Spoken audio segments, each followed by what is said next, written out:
Diz a tua palavra em Apocalipse, eles adoram dizendo: Santo, Santo, Santo, Santo é o Senhor dos Exércitos. Toda a terra está cheia da sua glória. Pai amado, santo é o teu nome, Senhor. Ah, Deus Todo-Poderoso, Todo-Poderoso, Todo-Poderoso, Tu és o poderoso de Israel, Tu és o poderoso, Senhor Deus, o Deus grandioso, majestoso, santo és Tu, Senhor, te exaltamos, te exaltamos, te exaltamos, glorificamos o Teu nome. Não há, Senhor, impedimento, não há muralhas, não há exército, Senhor, que venha impedir, Senhor, não há palavras, Senhor Deus e Pai, não há, Senhor, peste ou praga que venha impedir, Senhor, a Tua palavra de se cumprir nesse tempo, Pai.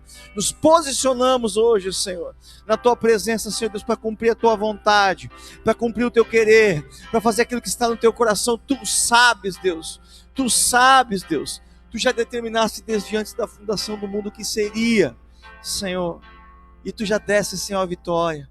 Ah, Pai, Tua palavra diz que junto com a tentação vem também o meio de saída dela. Ah, Senhor, posso enxergar essa manhã chaves e fechaduras, e o Senhor diz: toda fechadura, para toda fechadura tem uma chave, para todo o teu problema tem uma solução, o Senhor diz, e Ele tem essas chaves. Ele diz: eis que vos entrego as chaves, Ele diz, e aquilo que vocês abrirem ninguém pode fechar, e aquilo que o Senhor fechar ninguém pode abrir. Tudo o que o Senhor diz, declarar, pedires na terra, terá sido feito nos céus. Pai, nós decretamos nessa manhã abertura de portas que estão fechadas, Senhor. Deus, abertura de portas que estão fechadas. Deus amado, elas têm que se abrir em nome de Jesus, nesse tempo, Senhor. Aleluia, glória a Deus. Você pode sentar em nome de Jesus. Glória a Deus. Aleluia. O tema da mensagem dessa manhã é Cordeiro ou Leão? Na sexta-feira, eu preguei sobre o Cordeiro.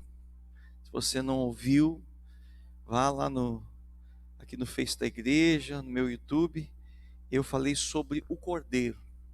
E que quando o anjo da morte ia passar, então o que o Senhor mandou fazer?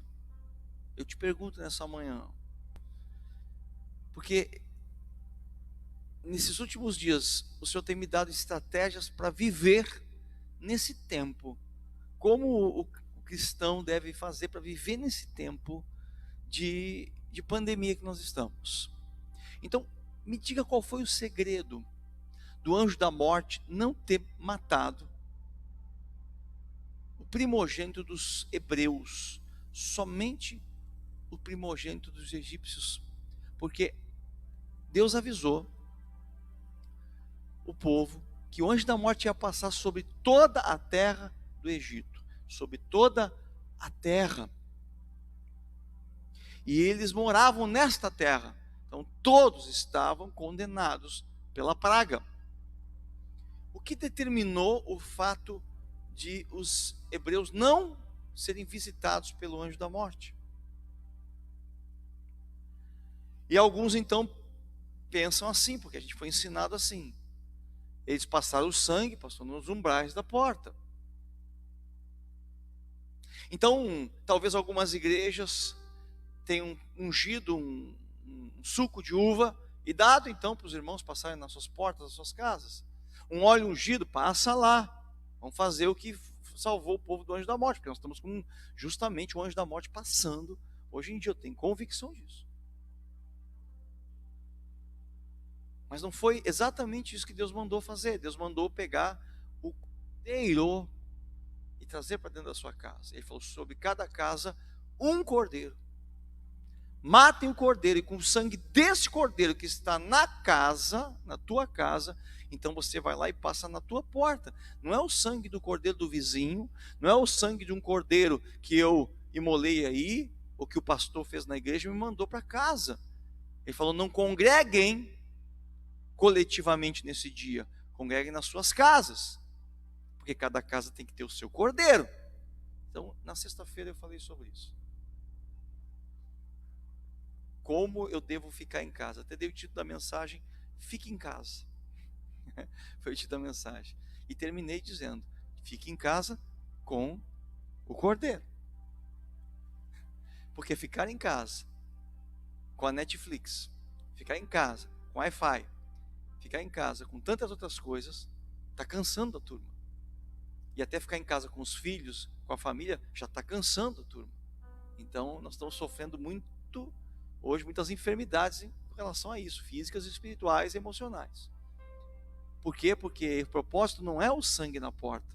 O propósito é que todo o ritual da Páscoa, e aí estamos perto agora da Páscoa, já na semana que vem, então convém que nos preparemos conforme a palavra de Deus, em meio a um fique em casa com o cordeiro.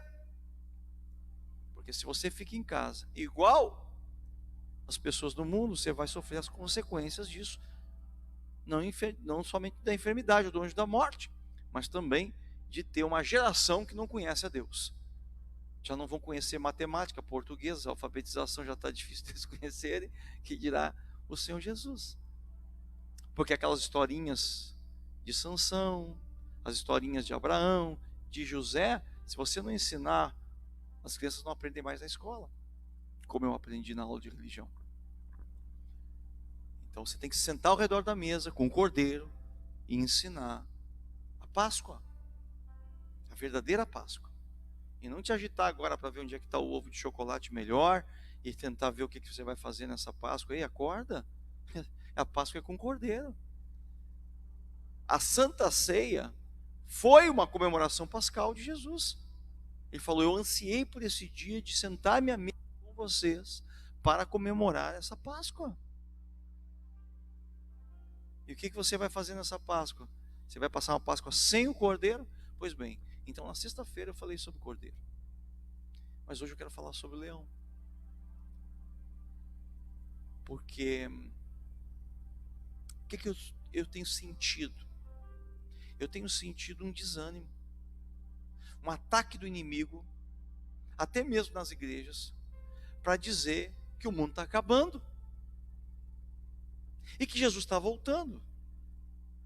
Já passei outros tempos, porque eu estou há 30 anos de conversão que eu tenho, eu já passei vários momentos em que você desacelera. Por exemplo, no ano 2000, na virada do século, havia um movimento muito forte que no ano 2000 o mundo ia acabar, Jesus ia voltar. Os antigos já diziam: do ano 2000 não passará. Então a gente desacelerava naquele ano e dizia: não, só um pouquinho, eu tenho que cuidar da minha vida, das minhas coisas e me preparar para a volta do Senhor Jesus. Os sonhos terminavam, a perspectiva das coisas na própria igreja, ela ia reduzindo. Você diz: que adianta eu fazer um monte de coisa agora se as coisas estão assim, dessa forma? Depois nós tivemos um outro movimento muito forte em 2012, eu não sei se você lembra, lançaram até um filme em 2012 sobre o fim, 2012, fim do mundo lá, e ficou aquele desaceleramento também. E eu me lembro uma vez que eu estava assim nessa coisa, a gente estava na igreja, se preparando e vendo os sinais, e sinais muito fortes. Eu lembro que eu dei até um estudo sobre isso, que o livro de Apocalipse fala da mulher, da virgem, e que ali passava, ela daria à luz a um filho, blá, blá, blá, blá. E eu peguei até um site da NASA que mostra que a constelação de Virgem passaria ali, né, e mostrei todo o estudo que estava se cumprindo aquilo ali. Então tudo indicava que haveria uma volta do Senhor Jesus naquele tempo. E nada. E eu sinto que nós estamos nessa mesma onda de que com tudo isso algo vai acontecer. Ele está preparando a sua igreja e vem buscá-la. Então eu fico nessa dor, eu fico em casa, eu fico preso, ninguém entra, ninguém sai.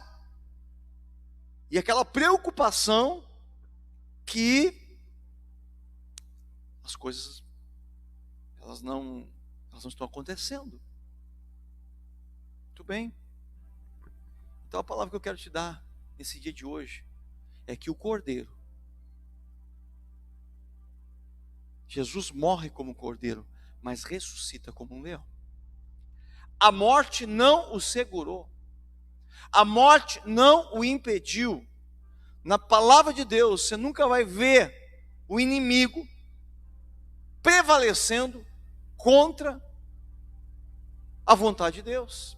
E você não vai ver nesse ano de 2021 isso acontecer. Toda vez que as trevas avançam, o poder das trevas são desmantelados e o poder de Deus prevalece.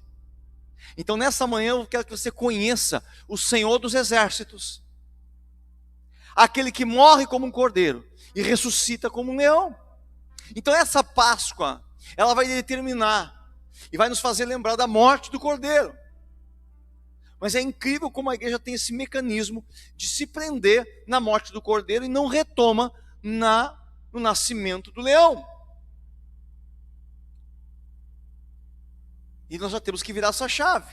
Até brinquei na última reunião, eu falei assim, a gente sempre prega sobre Páscoa no dia da Páscoa. Então semana que vem nós vamos ter a Páscoa, a gente começa a falar sobre Páscoa. Quando é Natal, a gente usa o dia de Natal para pregar sobre Natal. Só que Deus está me direcionando nessa vez de modo diferente. Só fala, prega antes, meu filho, para que quando chegar o dia, o povo esteja preparado para a batalha.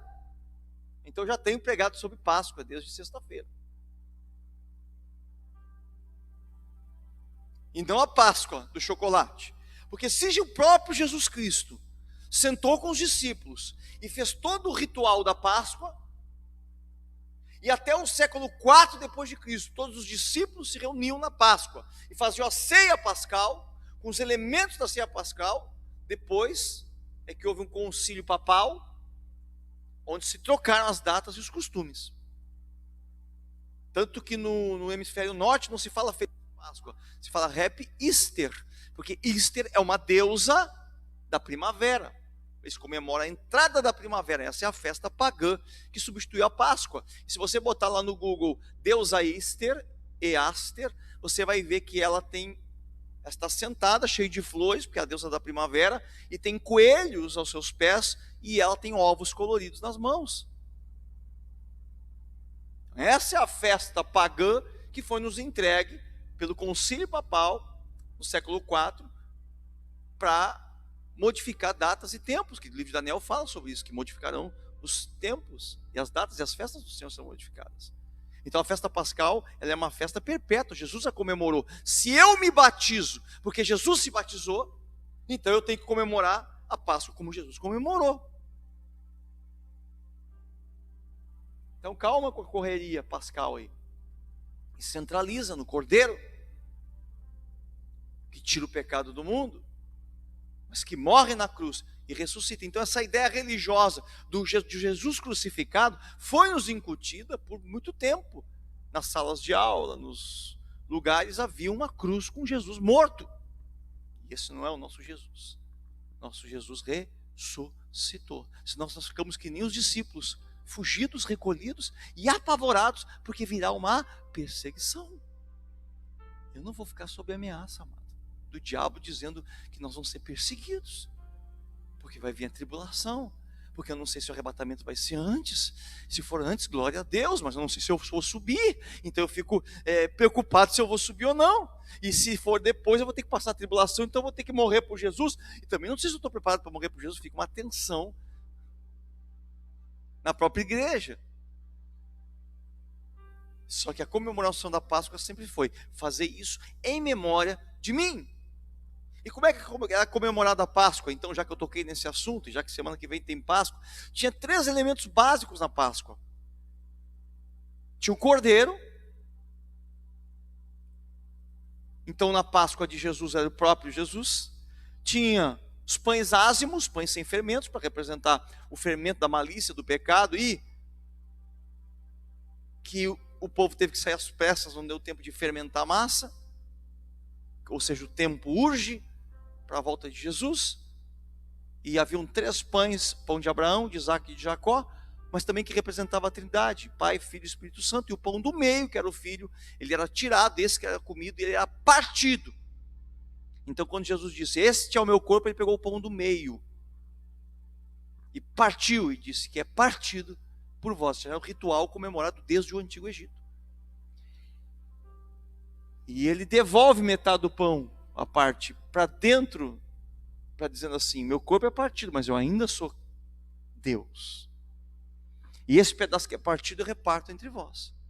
Por isso que ele disse que aquele que não comer da minha carne e não beber do meu sangue não é digno de mim, porque o cordeiro, você tinha que comer da carne dele na Páscoa. Hoje, os judeus não comem mais o cordeiro. Porque depois do ano 70 depois de Cristo, onde o templo foi destruído, eles não comem mais o cordeiro, mas põem um osso assado de cordeiro na mesa pascal deles.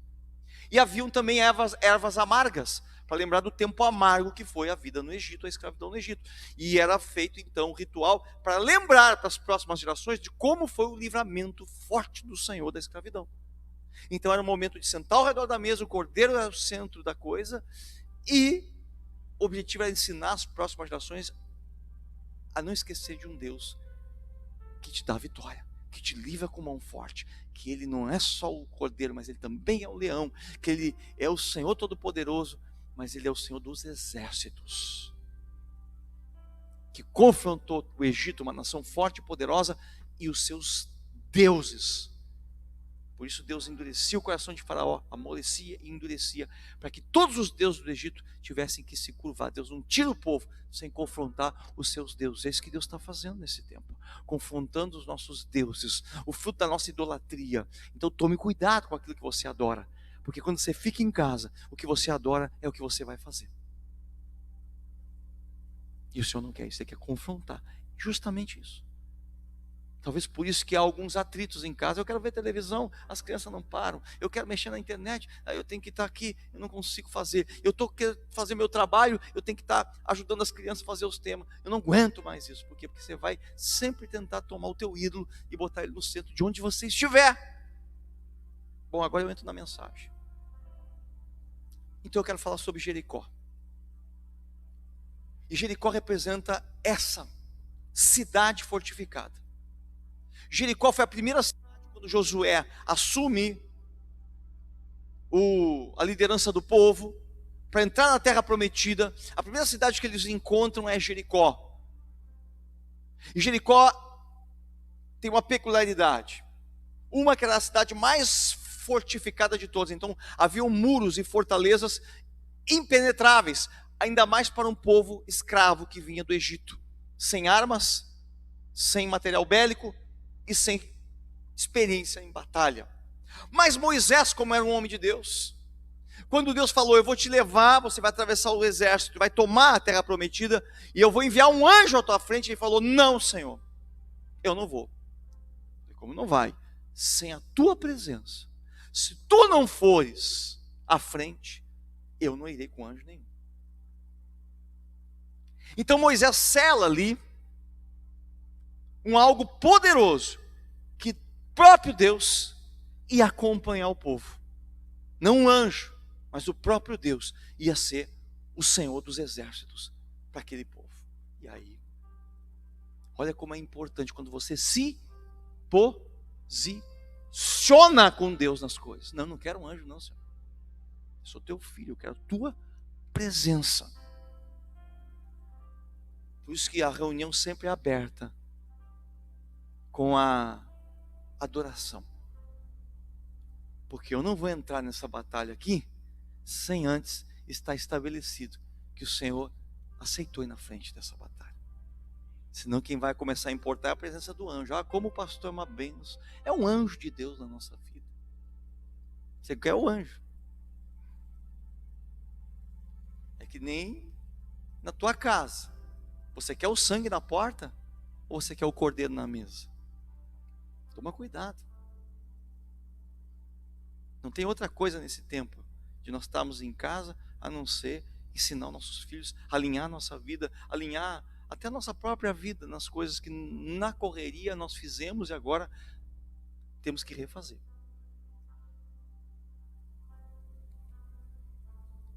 Porque fizemos por causa do ídolo chamado Mamon.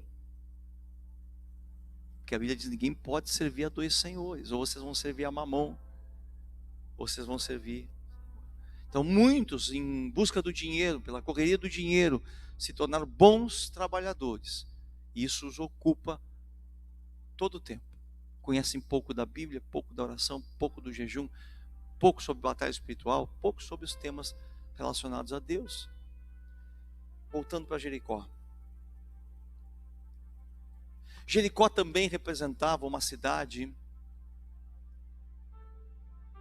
de idolatria. Diz os estudos que Jericó era o centro de toda Canaã, o centro sacerdotal. Ali estavam os sacerdotes e o culto a vários deuses. Então Jericó era uma cidade sacerdotal, ou seja, Deus, ele sai do Egito, confronta os 10 deuses do Egito pelas 10 pragas. Deus envia o povo a Canaã, e já a primeira cidade que Josué tem que enfrentar, já vamos começar derrubando os deuses. Para quê?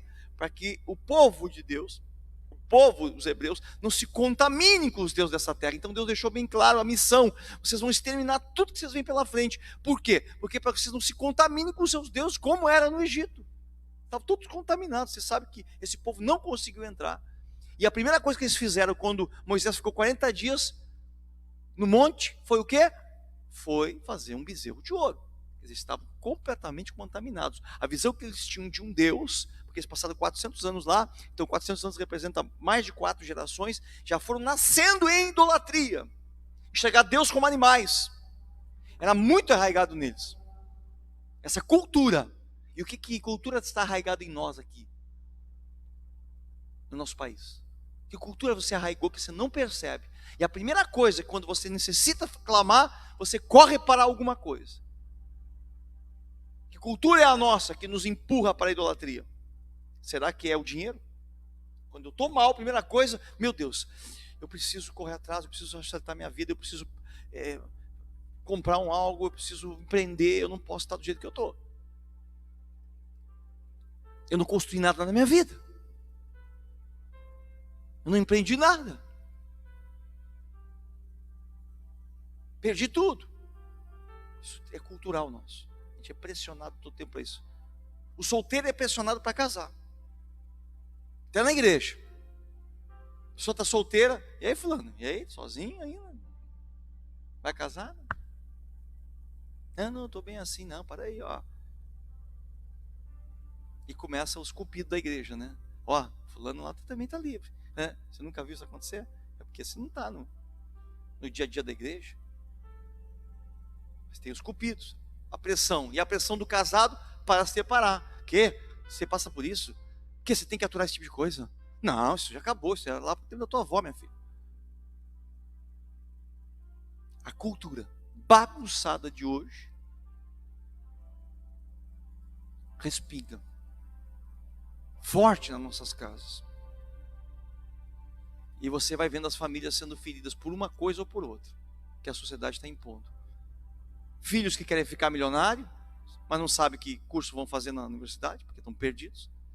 Os cursos tradicionais de antigamente, direito, medicina, mudaram já, porque os youtubers ditaram outra moda. Então a confusão entrou na sua casa e você fica tomado do cordeiro e não posiciona como leão. Então o que acontece em Jericó? Primeira coisa, quando o povo chega de Israel, Jericó fica sabendo que eles já vêm vencendo outras nações pelo caminho do deserto, Jericó se fecha. E lá em Josué, eu vou ler aqui para a gente aproveitar a riqueza da palavra. Josué capítulo 6, versículo 1 diz: ora, Jericó estava rigorosamente fechada, lockdown em Jericó, por causa dos filhos de Israel. Ninguém saía, ninguém entrava. As igrejas estavam fechadas, WhatsApp para 30 pessoas, os outros irmãos bravos porque nunca conseguem entrar no grupo. Fechado total, ninguém entra e ninguém sai de Jericó. Pois bem,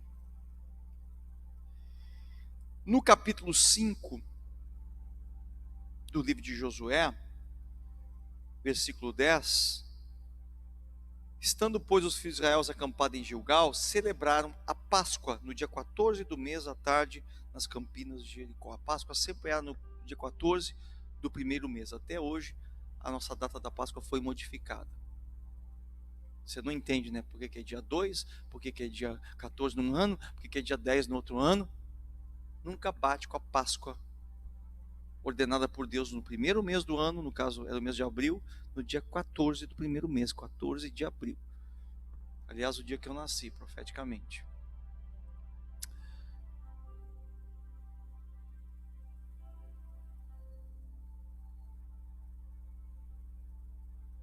Eu quero que você entenda isso. O calendário do povo de Deus era lunar, 364 dias. O nosso é solar, 365. Então não bate os cálculos. Todo ano temos que recalcular o dia da Páscoa. Mas aqui é firmado. Então quando eles chegam na Canaã, primeira coisa, Páscoa, o Cordeiro. Celebra a Páscoa na saída do Egito. E chegam na Canaã, celebra a Páscoa no começo. Aí o Senhor inverte. A Páscoa que era celebrada no fim de uma escravidão, agora é celebrada no começo de uma nova terra. É uma data muito importante. E nós vamos passar por ela. Dia 14. Já vou até eu, aqui decretar a data da Páscoa verdadeira. Dia 14 de abril. Passamos por uma Páscoa e vamos rumo a Pentecostes, 50 dias depois. Conforme o Senhor determinou. Não o concílio papal, que fundiu as festas pagãs para agradar a todos. Quem sabe Deus não está restaurando essas coisas nesses últimos tempos, porque são estatutos perpétuos. E foi muito forte essa Páscoa aqui. Vocês vêem no versículo 11, assim, comeram o fruto da terra no dia seguinte à Páscoa, pães asmos, sem fermento, cereais tostados comeram nesse mesmo dia. O que tinha lá, espiga de milho, se encontraram lá, comeram. No dia imediato depois que comeram do produto da terra, cessou o maná, que caía do céu. E não tiveram mais os filhos de Israel maná, mas naquele ano comeram as novidades da terra de Canaã. Então aquela Páscoa assinalou a morte do maná, mas o nascimento de muita comida. Comeram maná por 40 anos, que vinha do céu, representando o pão de Deus, o Cordeiro. Mas depois começaram a comer da abundância daquela terra, terra que manava leite e mel, que precisava de 2 pessoas para carregar um cacho de uva. Você lembra disso? E aí eles começaram a comer. Então a Páscoa é um Pessar no hebraico. O nome é Pessar, passagem. No Egito, passagem do anjo da morte. Mas na terra prometida, a passagem da escassez para a abundância da terra. Você precisa transicionar nesse dia de hoje, a tua cabeça. Porque nós vamos passar novamente. E não é a passagem do anjo da morte, dessa vez. É uma transição para a vida abundante que Deus tem para nossas vidas. Você vai dizer, mas baseado em quê, pastor? Com toda essa tribulação, você vai dizer uma coisa dessa. Baseado na própria palavra profética. Tenho visto os profetas dizer que esse ano, essa década, é a década do quê?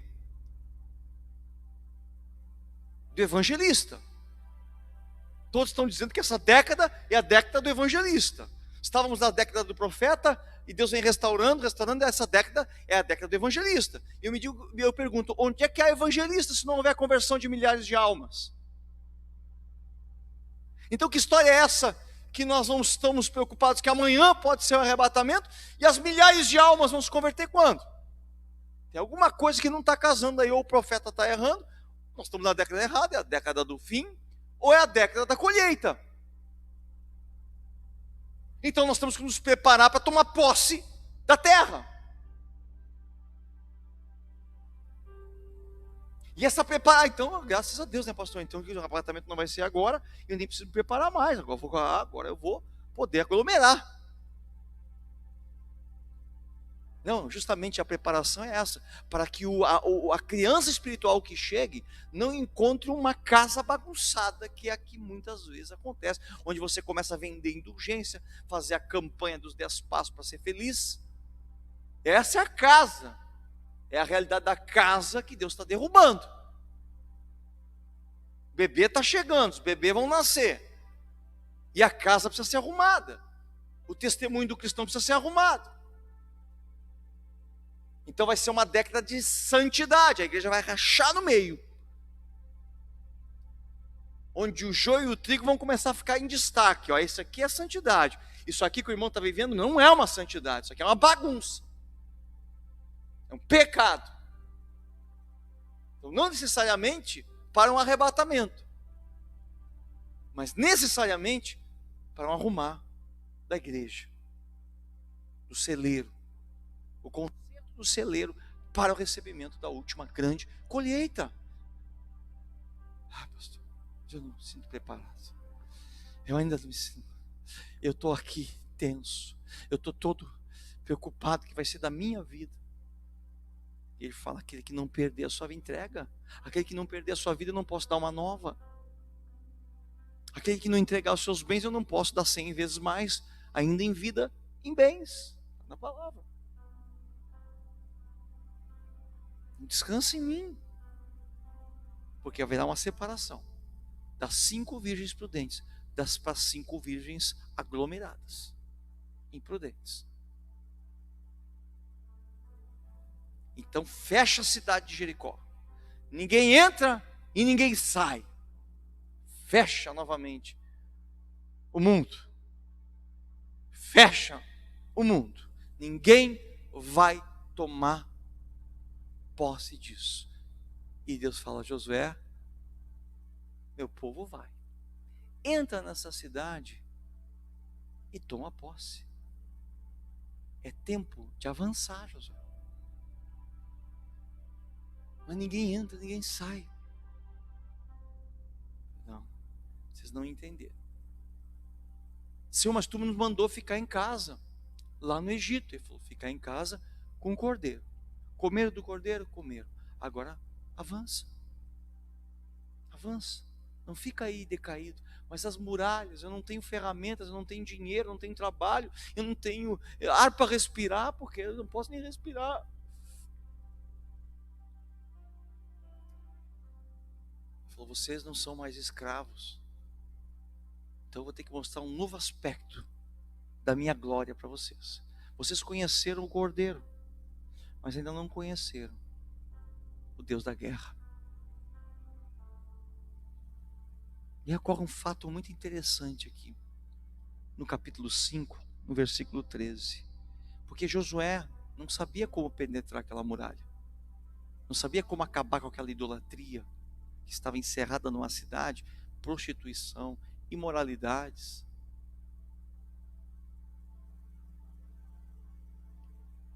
Diz assim: estando Josué ao pé de Jericó, talvez ali, como eu e você, meu Deus, como é que eu faço para me mover? Ninguém entra, ninguém sai, comércio fechado, igreja não pode abrir. Você hoje, para abrir a igreja, você não pode mais consultar. Antes você consultava a assembleia dos irmãos. Irmãos, vamos saber qual o melhor horário para a gente se reunir. Os irmãos votavam, eu voto. Agora você tem que perguntar para a prefeitura: que horas a gente pode abrir a igreja? Não, vocês abrem domingo, mas não abre segunda, tá? Tá bom.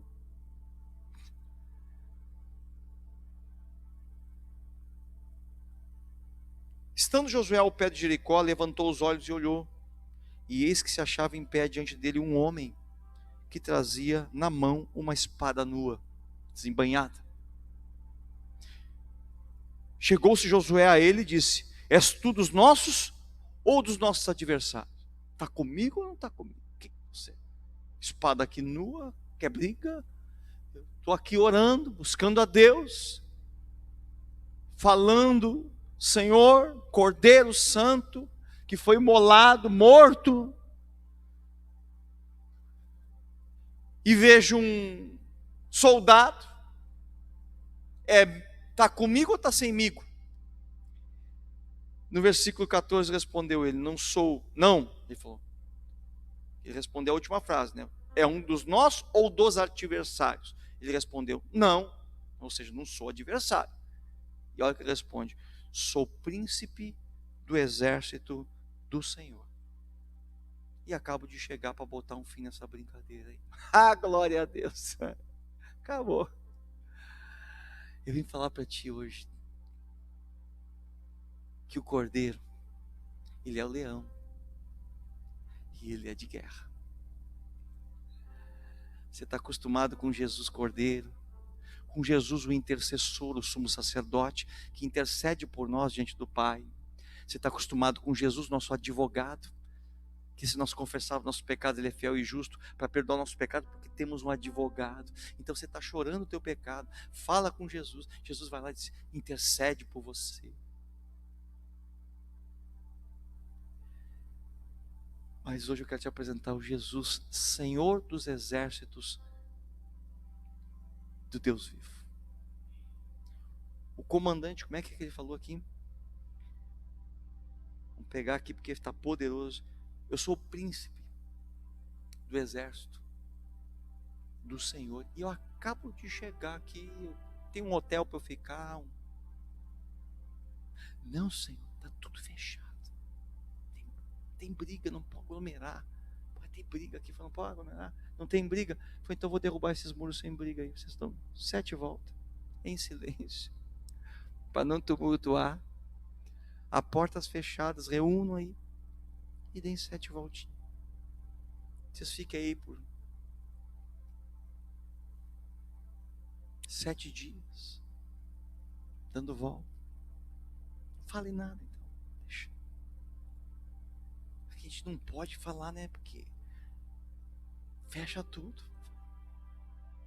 Vocês vão ver, então, a manifestação do príncipe dos exércitos do Senhor. Você vai dizer, pastor, mas aqui era um anjo, né, pastor, que apareceu.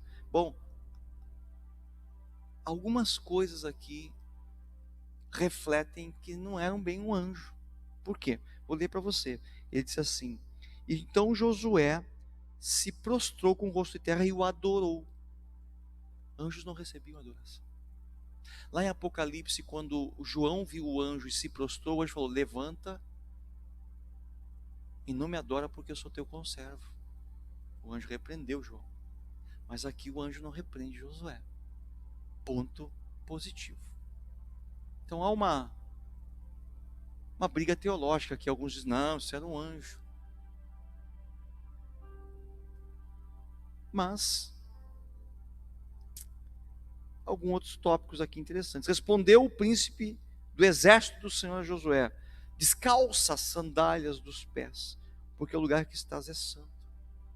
Outra característica interessante, porque quando Moisés ele viu a sarça ardente, e Deus fala da sarça, também ordena que ele descalce as sandálias dos pés. Quer dizer, era uma atitude, assim como foi com Josué e com Moisés, assim agora é com Josué. Assim como Moisés no começo, é um outro ponto que me leva a crer que esse aqui era Jesus Cristo de Nazaré, o príncipe dos exércitos, que no começo, quando Moisés pediu que não fosse um anjo com o povo para guerrear em Canaã, fosse o próprio Deus, e Deus aceitou, então dá a crer que o próprio Deus, agora que manifestou a Moisés, também manifesta da mesma forma a Josué.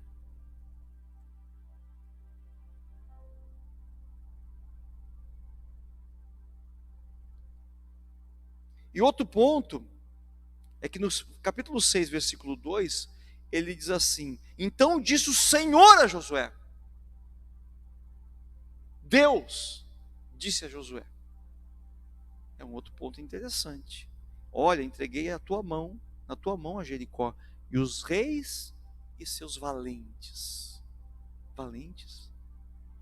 A Bíblia diz que quando um valente quer tomar um território, quando ele quer tomar a tua casa, então vem um mais valente e toma a casa. Então quando ele diz para Josué, você vai, toma Jericó e os seus valentes, então Josué entendeu, então nós somos mais valentes que eles. Cidade fechada, ninguém entra, ninguém sai, cheio de valentes, dando ordens, voz de comando, para tudo eu começo a me encolher. Eu digo, meu Deus. E o Senhor diz, ei, há um Senhor dos exércitos, e eu vos fiz mais valentes. Tomem posse das almas. Toma posse do que é teu. Eu não estou muito preocupado nesse tempo em avançar, ver se você entende, em realizar coisas na vida, porque é um tempo de reflexão, como eu falei, de sentar à mesa do Cordeiro. Porém, eu vejo que muitos estão sentados à mesa, nem tem cordeiro e nem saem da casa em rumo à terra prometida, quer dizer, não fazem nada, não conseguem sonhar, não conseguem eliminar os ídolos da sua vida. Tem que passar no Sião, tem que ver o bezerro e quebrar esse bezerro e jogar fora, tem que percorrer o caminho, porque quando chegar na Canaã, quando abrir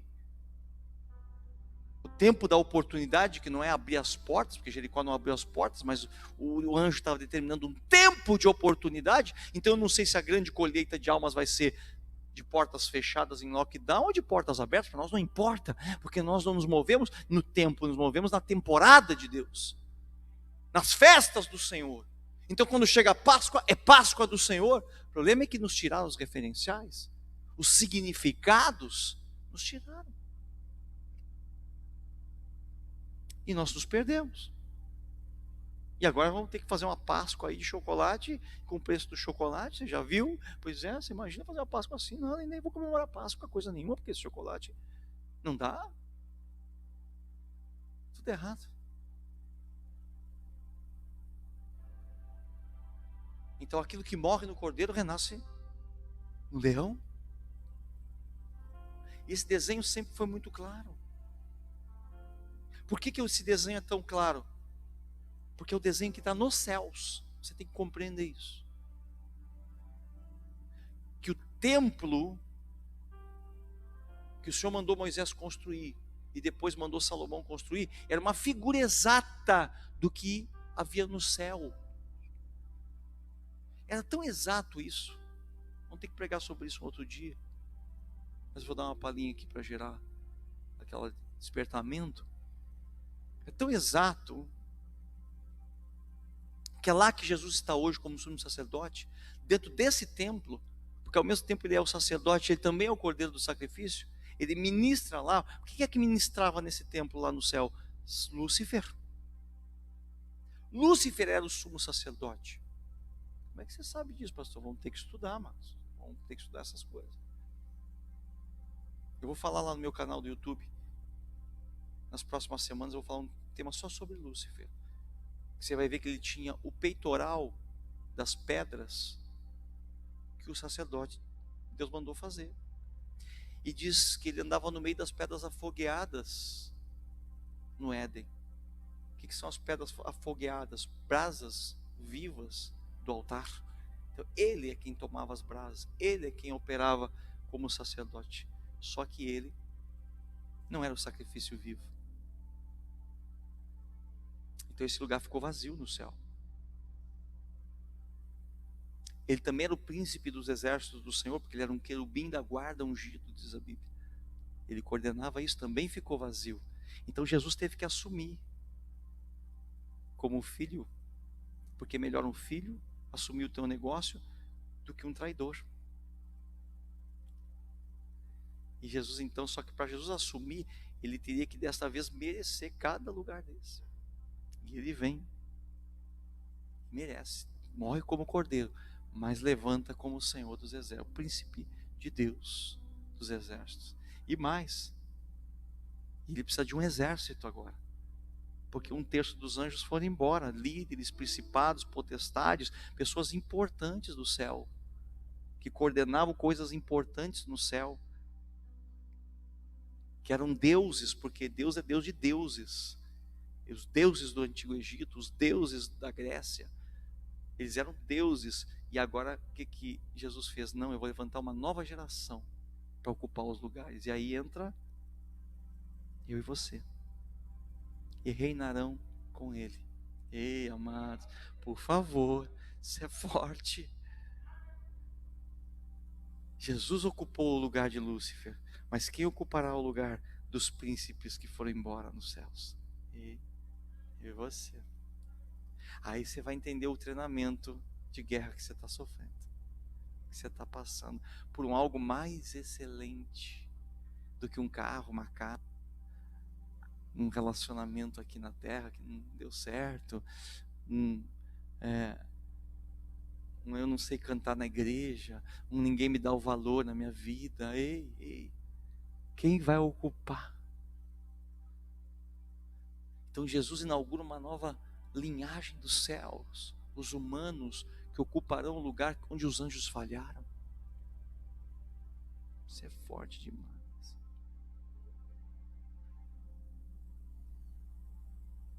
Isso é o evangelho da eternidade. Porque você tira o senso de eternidade da igreja, ela fica física e racional. Eu fico tentando vencer minhas vidas nessa terra. Eu fico lutando para ganhar uns dinheirinhos, para comprar umas coisinhas aqui. E lá na eternidade, eu tenho um cargo a ser preenchido, de príncipe de exércitos, porque se ele é o príncipe maior, e ele vem, porque da sua boca sai uma espada afiada, ele vem num cavalo branco, e na sua coxa está escrito Rei dos Reis, Senhor dos Senhores. Ele é guerreiro. Ele é guerreiro. E não tem outra coisa eu fazer a não ser entrar e reinar com ele em cima de um cavalo branco. Qualquer cor serve, se é um cavalo, é cavalo. Vamos embora. Ainda mais no céu. Não tem. Os exércitos celestiais sempre estiveram presentes na Bíblia. Você lembra quando Eliseu foi atacado?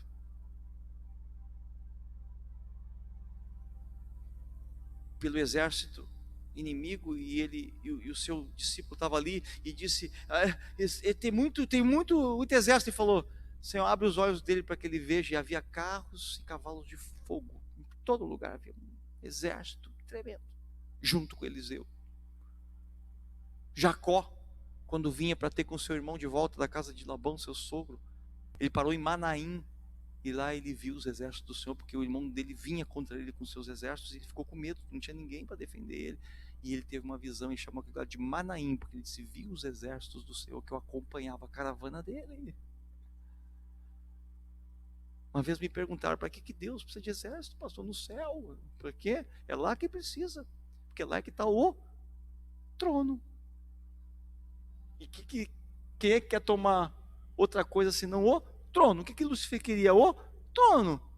Pois é lá que tem os exércitos.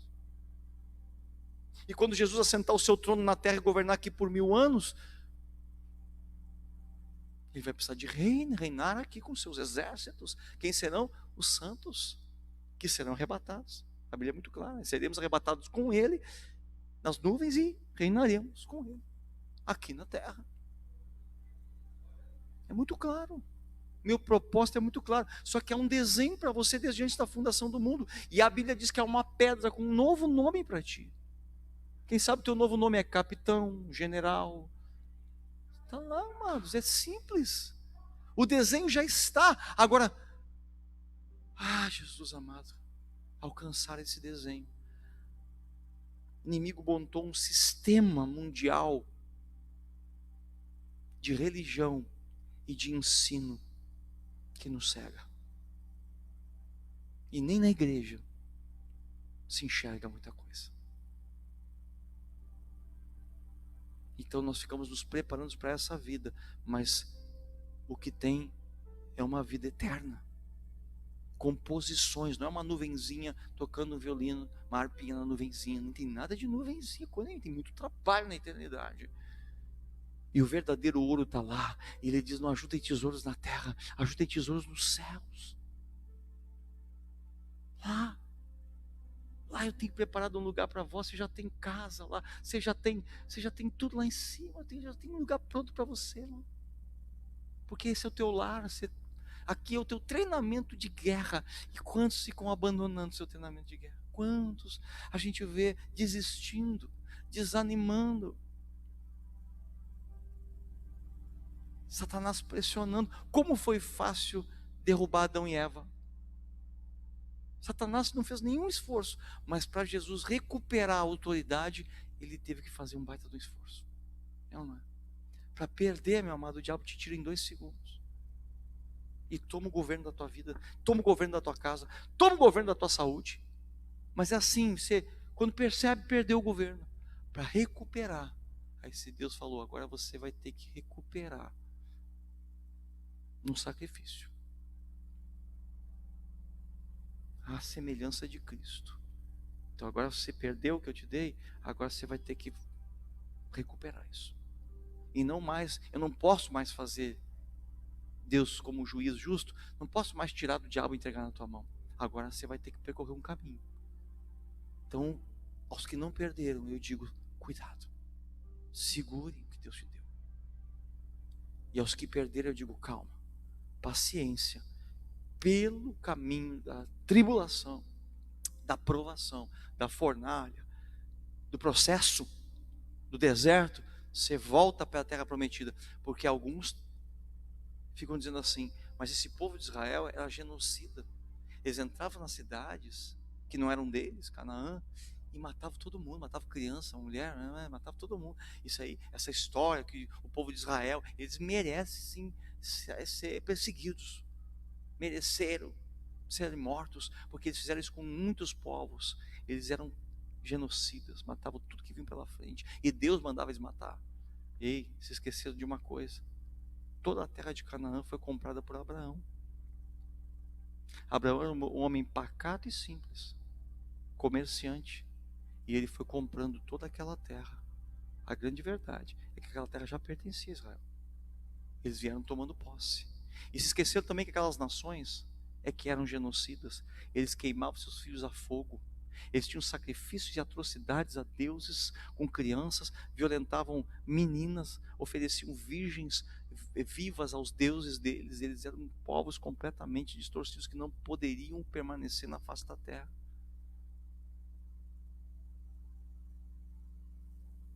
Mas isso é outro tema também, tem muita coisa, né? Mas Deus vai encaixando, porque esse é o mistério revelado nos últimos dias, que não coube aos anjos carregar, portar, mas sim aos filhos e à igreja portar os tesouros escondidos.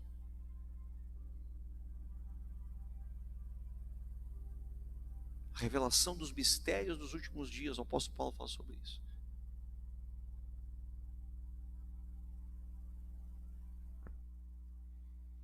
Então esse anjo vem e manifesta fisicamente. Esse anjo não, esse príncipe dos exércitos, que tudo indica que era Jesus. E ele vem ali e diz: você vai conhecer agora o Deus da guerra. E eu vim para pôr um fim nesse negócio. Você vai rodear a terra, você vai fazer a tua parte, ainda que seja em silêncio, ainda que seja uma coisa meio doida. Ninguém vai entender, o povo estava olhando, esses caras não tem paus e pedras nas mãos. E eles vêm, e o Senhor falou: toca o chofar, anuncia. E no último dia vocês gritem com toda a força de vocês. E a muralha explodiu. Porque na dimensão espiritual, os exércitos de Deus detonaram aquela muralha. Eu não sei como, não vi, não deu para ver. Mas aquele príncipe estava lá para isso. E profeticamente eu quero declarar nesse dia de hoje que ele está aqui novamente para estourar esse bloqueio espiritual que está sendo levantado. Eu decreto, porque eu não preciso decretar isso para uma multidão ouvir. Eu decreto isso nos ares, que Jesus desembainhou, a espada está nua novamente para romper as muralhas que estão se levantando e contendo o povo de Deus. Contendo o povo de Deus, amedrontando, se impondo contra. Jericó representava fortaleza.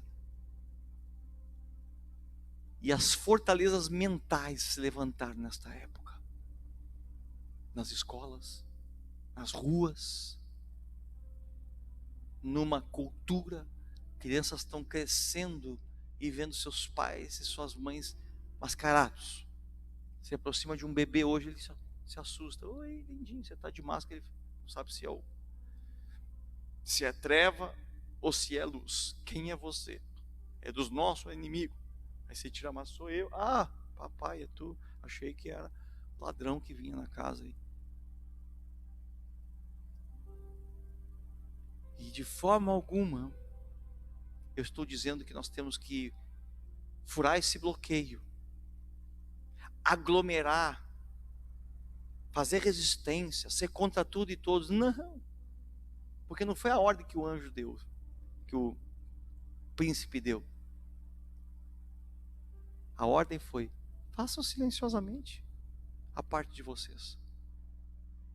Por que ele não disse assim: fique sentado, espere, vocês vão ver o livramento? Não, nunca foi assim uma batalha. Ou era botem os músicos na frente, avancem contra o inimigo. Sempre envolvia um medinho, né? Que se eu estou embaixo das muralhas, eu estou aqui, né? Estou marchando, mas estou olhando para cima. Vão atirar uma pedra na minha cabeça, eu saio fora. Sempre tem um medo do que pode acontecer. Sempre nas batalhas o Senhor diz: eu vou à tua frente, mas você vai, avança. Ai, eu estou com medo, Senhor. Então, por 40 dias, Golias ameaçou o exército inteiro de Israel. Por 40 dias. Congelou um exército inteiro. E um menino, ele vem, chamado Davi. E ele fala assim: quem afronta o exército do Deus vivo? Agora já estou até começando a interpretar esse versículo diferente. Porque vai ver que Davi nem estava falando do exército ali. Estava falando do exército de lá. Ele falou: tudo bem, afrontar vocês eu aceito. Agora afrontar o exército do Deus vivo, não, aí se deu errado, só um pouquinho. Ele falou: precisa de um homem. O desafio, a ameaça precisa de um homem que vá lá então. Ele falou: eu vou, porque eu não vou por mim, eu vou em nome do Senhor dos Exércitos, o mesmo que está aqui em Josué, porque Davi, de certo, cresceu ouvindo a historinha de que eles entraram em Jericó, porque esse era o mandamento da Páscoa: senta com teus filhos e ensina eles o que Deus fez desde o livramento. Então Davi disse: não, só um pouquinho, lá em Jericó caiu. Eles não fizeram nada, rodearam. Ele falou: eu vou pegar minhas pedrinhas, vou pegar o que eu tenho, porque assim é, o Senhor usa o que eu tenho, e vou para lá. Se Davi soubesse que Golias ia cair na primeira pedra, não tinha pego 5, né? Pegava uma só, mas não pegou 5. E falou: a gente nunca sabe o que Deus quer fazer. Vai que a primeira não deu, eu vou na segunda.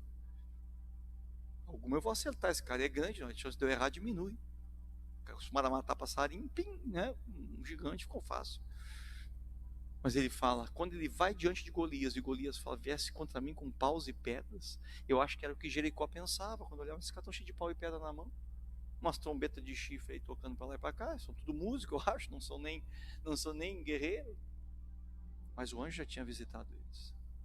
E eles vêm então, e Davi diz: tu vem para mim com paus e pedras? Ele falou: não, você não sabe nada, Golias, eu vou contra ti em nome do Senhor dos Exércitos, que desembanhou a espada lá em Jericó para Josué. É nesse que eu vou contra ti. E tu está afrontando os exércitos de Deus vivo? Não esse que você está vendo, aquele que você não vê e que está aqui em cima, porque peleia junto com o povo de Deus. Tu passou a ser nada para mim, Golias.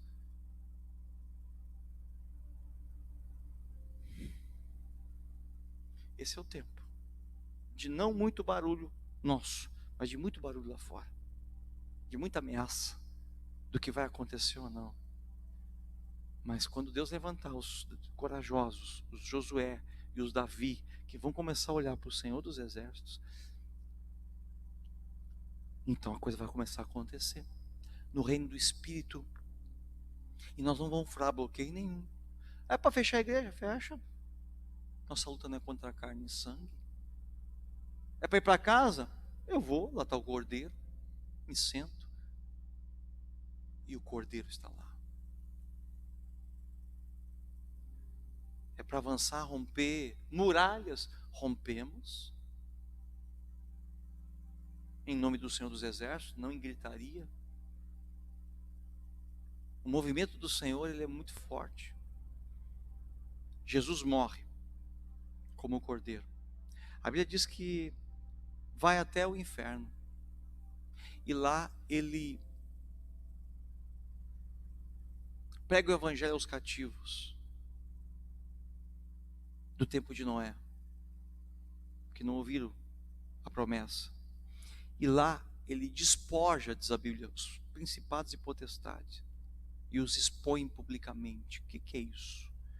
Conta a história que quando o exército romano tomava uma cidade, ele pegava todos os líderes, os capitães, os soldados, amarrava todo mundo em fileira um atrás do outro, botava na frente o chefe, o general maior, amarrado, tirava deles as insígnias, as roupas, a autoridade deles, que representava a autoridade, tirava suas armas, era despojar, era isso, era tirar o despojo deles, e desfilava com eles publicamente, dizendo: tomamos e vencemos, eles não têm mais autoridade. E a Bíblia diz que Jesus fez isso no inferno. Ele foi lá, pegou o diabo, botou bem na frente, pegou todos os príncipes lá, satânicos, né?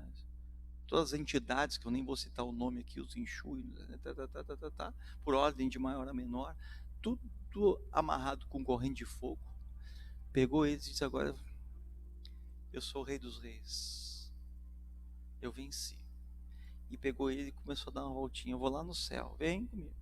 Foi lá diante dos anjos, aqueles anjos que foram fiéis, que não se venderam e não foram junto com as conversas de Lúcifer. E aqueles anjos olharam os seus antigos companheiros, amigos de vida celestial, sendo expostos, e o Rei dos Reis, Senhor dos Senhores, tomando a chave da morte e do inferno, os expôs a todos eles e os envergonhou. E disse: agora vocês voltem para o lugar de vocês, sem autoridade nenhuma, até o dia do juízo de vocês, porque está determinado que vai ter ainda mais tempo sobre a terra. E esses desautorizados, mas teimosos, condenados a um juízo final, estão aí, trabalhando. E ele tomou as chaves da morte e do inferno, e disse para a igreja em Lucas 10:19: eis que vos dou toda a autoridade agora, porque a mim me foi dada no céu, na terra e debaixo da terra. E eu passo para você agora, igreja: vão, entre nas casas como mais valentes, saqueiem essas casas, tirem o valente que está lá, esses demônios, expulsem eles, cure os enfermos que lá estão, entregue a palavra, a mensagem, e tome essas casas para mim de volta. Então o diabo reuniu no inferno e diz: nós estamos tudo ferrado agora, não temos nem autoridade para nada, mas o povo lá embaixo não entende, são tudo bobo. Eles não creem, eles creem nas fake news, mas não creem na palavra. Então vamos fazer o nosso trabalho sujo. E o Senhor reuniu os seus e disse para a igreja: agora vocês façam o trabalho de vocês. E a gente muitas vezes fica olhando para a nossa vida, para a nossa casa, para a nossa derrota. E as outras casas estão tudo saqueadas. Porque, eu digo bem na verdade, se você está cambaleando, trupicando, escorregando, pecando às vezes, mas pede perdão, você vai chegar no céu. Se chegar no céu cambaleando, você chega. Mas o ímpio, lá o teu vizinho, teu irmão, teu parente, se não tem Jesus, nem sendo o mais correto dos homens, vai chegar lá. Então estou cansado de ouvir que lá fora tem gente melhor do que dentro da igreja. Melhor, mas vai para o inferno, porque não tem o Cordeiro. Então é melhor você chegar cambaleando, arrasta mais uma meia dúzia contigo, e nunca vai ser feliz nessa terra. Nunca tive o carro que eu queria, a casa que eu queria, o emprego que eu queria, o casamento que eu queria, os filhos que eu queria, não sei. Porque não é aqui o fim da tua vida, aqui não é nem o... Você vai chegar no céu e lá você vai ser feliz. Não é aqui o lugar do vosso descanso, diz a Bíblia, não é aqui. Aqui é o lugar de você merecer o que você está destinado para ti na eternidade. Por isso que quando Paulo chega no céu, ele fala: combater seu bom combate, não negar-se a fé. Agora entra no gozo do teu Senhor. E qual é o gozo do teu Senhor? Uma nuvenzinha com uma harpa? Não. Entra no gozo do teu Senhor, porque nós vamos voltar lá e vamos tomar posse daquela terra inteira. Porque eu já venci e eu vou lá agora tomar o que é meu. Não mais como um cordeiro, mas como o Senhor dos exércitos. E para isso você está sendo treinado. Esse é o teu treinamento. E desse por satisfeito. Se o teu treinamento é mais forte que o dos outros que acompanham você. Porque você pode saber que o teu posto vai ser maior. Isso eu tenho convicção. Cada vez que me aperta mais que os outros, cada vez que mais desgraçado eu sou aqui nessa terra, mais a pessoa diz, meu Deus, como é que esse cara pode? Olha o que passou, fulano. Mas o senso de glória aumenta. Porque Paulo fala, leve e momentânea tribulação do tempo presente só revela o eterno peso da glória que há de vir. Amados, toma para ti, diz assim, Senhor, tá leve, hein, Senhor? O Senhor que me botou aonde? Lá de soldadinho? Não, tá leve o negócio aqui, eu tenho que ir agora, vamos até o fim. Se é para chegar sem casa, se caiu, eu não sei, já não estou mais computando. E não pensa que eu não tenho crise, meu Deus, ainda não preciso fazer isso, eu preciso casa própria. Não pensa que a gente não entra em crise, porque é essa onda que te pressiona. Mas você precisa acordar, dizer, não, para. Foco no céu, foco na eternidade. Senhor, eu tenho garantia que nenhuma necessidade, nem comida, nem bebida, nem moradia vai me faltar. Então nem que seja de aluguel, nem que seja de favor, sei lá. Mas eu preciso chegar lá, desse negócio. Até dá para se divertir com isso. O cara não tem carro, anda de Uber para lá e para cá, entra num monte de carro. Né? Você não vai comprar um carro? Não, eu gosto da diversidade, eu gosto de pegar uma hora um, pegar uma hora outro.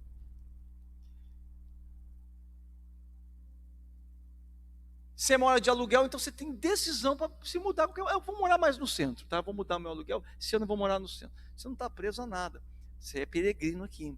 Podia morar em barraca, está morando ainda em casa.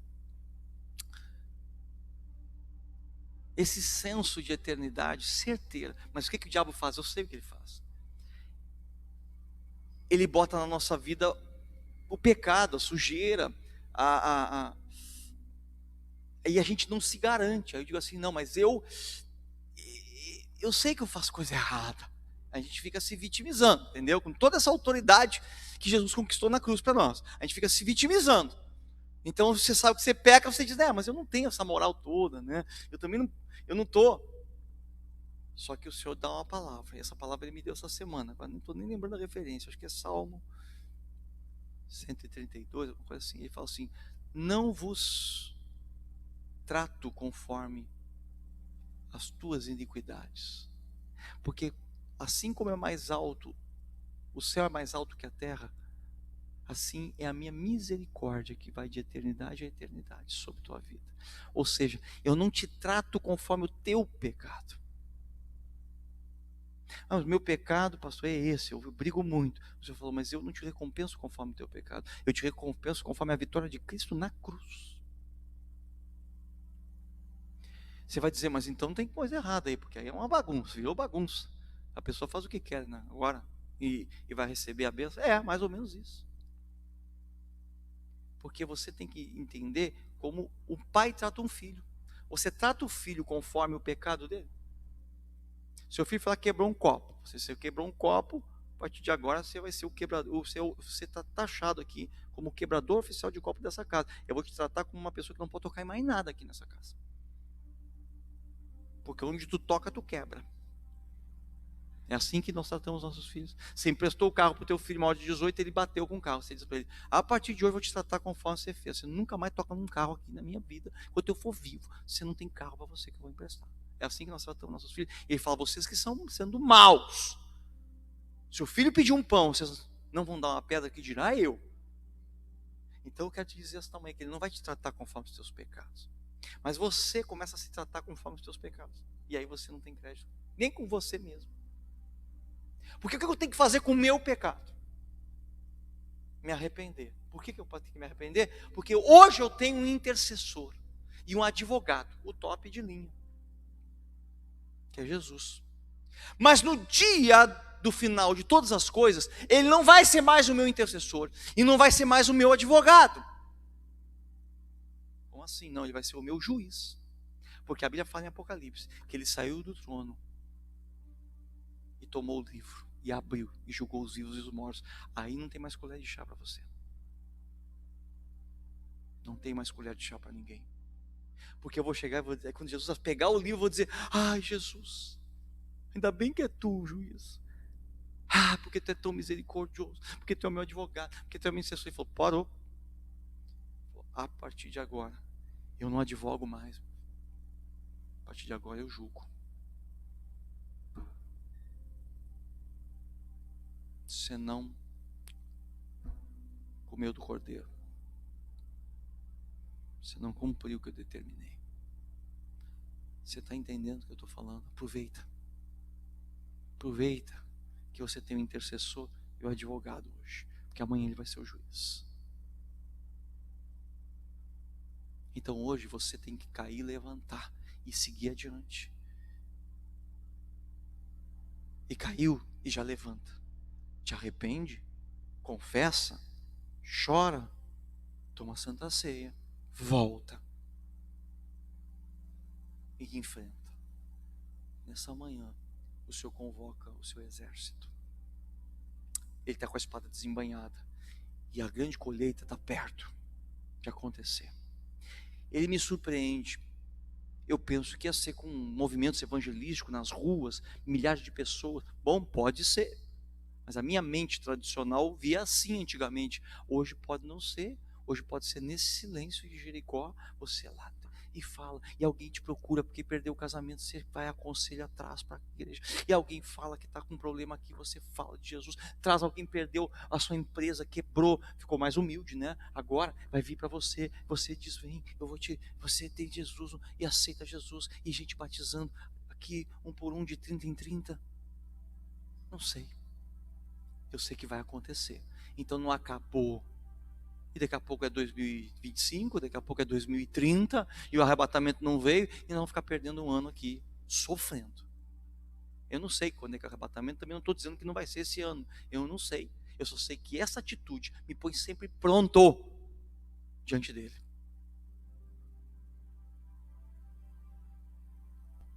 Porque ele não me trata conforme o meu pecado. Essa manhã, eu quero que você transicione do cordeiro para o leão. E as fortalezas e as ameaças pode fazer o mundo tremer, mas o cristão ele vai avançar. Se eu tenho força para pecar, eu tenho muito mais força para pregar o evangelho. Eu tenho que fazer isso até por recompensa. Eu falei: não. Se eu assisto um filme de 2 horas, não é possível que eu não leia a minha Bíblia por 10 minutos que seja. Não vai me dizer isso, diabo. Não vai me convencer disso. Porque eu não quero fazer então.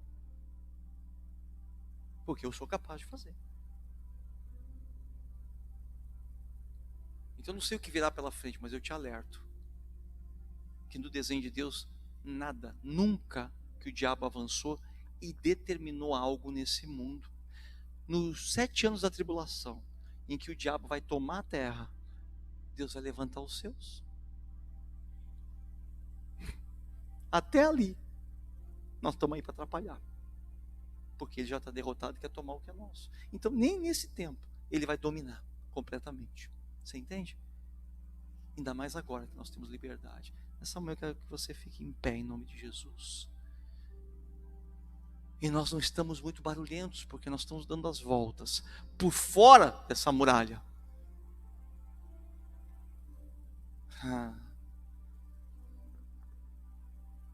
Senhor é santo. Essa Páscoa eu quero que você fique atento. Começa a sentar os teus filhos ao redor da tua mesa.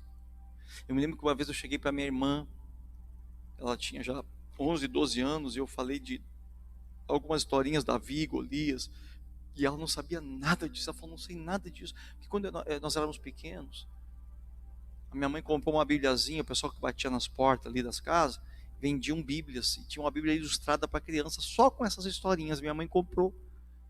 Então com 5, 6 anos nós já líamos, né? Que aprendemos em casa. Minha mãe nos alfabetizou, com 4 anos eu já lia jornal. Então eu não sei o que está acontecendo aí, que chega com 7, a gente fica bravo porque a escola não alfabetizou ninguém. Mas com 4 a minha mãe já tinha me alfabetizado. Em casa, quando eu cheguei na escola até era um problema, nem fiz jardim, nem fiz pré, porque não dava para aturar a turma analfabeta, né? Então eu já entrei na primeira série com 5 anos, eu entrei na primeira série e fazia 6 em abril. E ali eu entrei, com 13 me formei no ensino fundamental, entrei no IFSU, com 16 eu me formei no IFSU e fui trabalhar. Que realidade, né? Trabalhei 1 ano, voltei, achei que estava pouco, fui fazer a universidade. E com 23, 24, me formei na universidade, ainda tinha parado 1 ano para trabalhar e 1 ano para fazer um cursinho. 2 anos fora da escola. Hoje, com 24, não fala ninguém mais. Então, mudou, o mundo mudou. Mas a palavra do Senhor permanece para sempre. E é aí que nós temos que estar firme. Em nome de Jesus. Então você vai sentar com o teu filho e vai ensinar as historinhas para ele. Vai dizer para ele ler a palavra. Vai fazer ele conhecer como o Senhor livrou o seu povo. Não é YouTube. Você tem que ensinar a verdade para ele, de Deus. Porque a escola não ensina mais. O sistema está fechando aí fora. Deixa fechar Jericó. Que nós derrubamos as muralhas em nome do Senhor dos Exércitos. Eu acredito, não sei se toda a muralha foi derrubada, que a arqueologia mostra um pedaço só na escavação, mas eu digo que um pedaço é suficiente para a gente entrar e arrebentar com tudo. Eu não sei se tudo vai ruir, mas deixa um pedacinho para nós, em nome de Jesus. Abre uma brechinha e nós entramos ali. Feche teus olhos, Pai, em nome de Jesus. Nesse dia de hoje, eu quero decretar o poder sobrenatural de Deus, que opera no natural. O poder sobrenatural que manifesta quando o natural está vencido. Quando as voltas silenciosas foram cumpridas. Quando o mandamento do Senhor, o processo de derrubar muralhas, foi cumprido, elas caíram. Quando o tempo de deserto se cumpriu, então se entrou na terra prometida. Quando os 400 anos do Egito se cumpriram, na hora certa, na data certa, tu livraste o teu povo. E eu declaro que o tempo e a hora é chegado. E não importa se são cidades fechadas, não importa se corações estão fechados, não importa se há uma religiosidade, Senhor, não importa em que religião está a pessoa que eu quero sarar e salvar, Senhor, porque sobrenaturalmente, cumprida a minha parte, a tua se manifestará. Senhor amado, nesse tempo, sejam os estandartes de cada casa levantadas, Senhor, e virados para o teu altar, como era no tabernáculo, Senhor. As tribos que se punham em frente ao tabernáculo de Moisés, e as 4 tribos que ficavam à frente, portando o estandarte do leão, o estandarte da águia, o estandarte do boi selvagem e o estandarte do homem, Senhor, representando os 4 seres viventes e a adoração que há no céu. Deus, que se cumpra, e através da adoração, através da intercessão, através, Senhor Deus e Pai amado, da santidade, Deus, venha se romper a escravidão nesse povo. Venha se romper, Senhor, esse deserto maldito. Venha se romper, Senhor Deus e Pai amado, as cidades fechadas, os corações fechados. Em nome de Jesus. Esse tempo é um tempo de eis-me aqui, Senhor. Senhor, 7 vezes cairá o justo, mas às 7 o Senhor o levantará. Deus. Pai, ansiamos pelo lugar da eternidade que tu nos destinou. Senhor, me sinto, Pai amado, como aquele que vai cavalgar o cavalo ao teu lado. Como aquele que vai te seguir, Senhor, na grande vinda sobre a terra. E no reinado de 1000 anos, muitos homens vão estar aqui ainda. Pai, mas com certeza, Senhor, eu não vou estar. Eu vou estar na dimensão espiritual. reinando contigo, Senhor. Priaste condorebaçu. Priastere condorebaçu. Porque primeiro os mortos em Cristo ressuscitarão. E depois nós seremos arrebatados nos ares. Então, Senhor, desceremos com Ele e reinaremos. Priaste candarebaçu. Por 1000 anos. E então virá o juízo. E a batalha final do Armagedon. Quem vai estar lá? Nós. Lutando contra os exércitos do inimigo. Lutando. E eu vou dizer, Senhor, mas eu nem sei pegar numa espada. O Senhor diz, não é verdade. Só que eu te treinei na terra. Então você é o melhor que eu tenho, meu filho. Porque a tua batalha sempre foi real. A tua luta sempre foi real. E você nunca desanimou. Agora vai. E dizima, porque a vitória aqui em cima já é certa também. Santo, santo, santo é o teu nome, Pai. Santo é o teu nome. As armas da nossa milícia não são carnais, mas poderosas em Cristo, para derribar sofisma, fortaleza e toda altivez do inimigo que se levanta contra o conselho do Senhor. Santo é o teu nome, Senhor. Te exaltamos nessa manhã. Te bendizemos, Pai. Te bendizemos, Senhor. Te bendizemos. Pai. E que se dissipe essas trevas. Que o valente seja amarrado em nome de Jesus.